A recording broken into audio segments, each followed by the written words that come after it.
నమస్తే అన్న, అందరికీ నమస్కారం. కువైట్ మరియు గల్ఫ్ దేశాల్లో ఉన్న మన భారతీయులు, ఆంధ్రప్రదేశ్ రాష్ట్రానికి సంబంధించిన ప్రజలు ఎవరైతే ఉన్నారో మీ యొక్క మొబైల్లో ఈ నెంబర్లు అయితే తప్పనిసరిగా ఉండాలన్నమాట. ఏదైనా మీకు ఆయా దేశాలలో ఇబ్బందులు కలిగినప్పుడు 24 గంటలు 7 రోజులు మనం చూసుకుంటే హెల్ప్ లైన్లను అయితే ఆంధ్రప్రదేశ్ ప్రభుత్వం విడుదల చేయడం జరిగింది. సీఎం నారా చంద్రబాబు నాయుడు గారు ప్రవాసాంధ్ర భరోసా బీమా పథకాన్ని ప్రవేశపెట్టిన విషయం అందరికీ తెలిసిందే.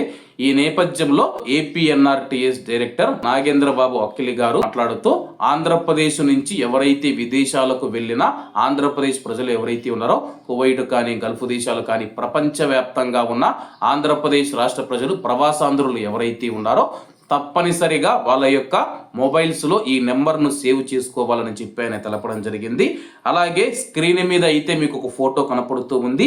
ఏపీఎన్ఆర్టీఎస్ 24 గంటలు 7 రోజులు 24/7 హెల్ప్ లైన్ నెంబర్లు అయితే స్క్రీన్ మీద కనపడుతూ ఉన్నాయి. మళ్ళా ఒకసారి ఆ యొక్క నెంబర్లు మీకైతే చెప్తాను. +91 863 2340678. అలాగే వాట్సాప్ నెంబర్ మనం చూసుకుంటే కానీ +91 8500027678. అలాగే ఎవరైనా ఇన్సూరెన్స్ చేసుకోవాలన్నా సరే కానీ insurance@apnrts.com సంప్రదించగలరని చెప్పేసి తెలపడం జరిగింది. ఏదైనా మీకు కువైట్ కానీ గల్ఫ్ దేశాల్లో కానీ ఏదైనా సమస్య ఉంటే కానీ వెంటనే ఈ నెంబర్లకు ఫోన్ చేసి తెలియజేయండి. అలాగే మీ యొక్క కుటుంబ సభ్యులు ఎవరైతే ఉన్నారో వాళ్ళకు కూడా ఈ యొక్క నెంబర్లు అయితే పంపించండి.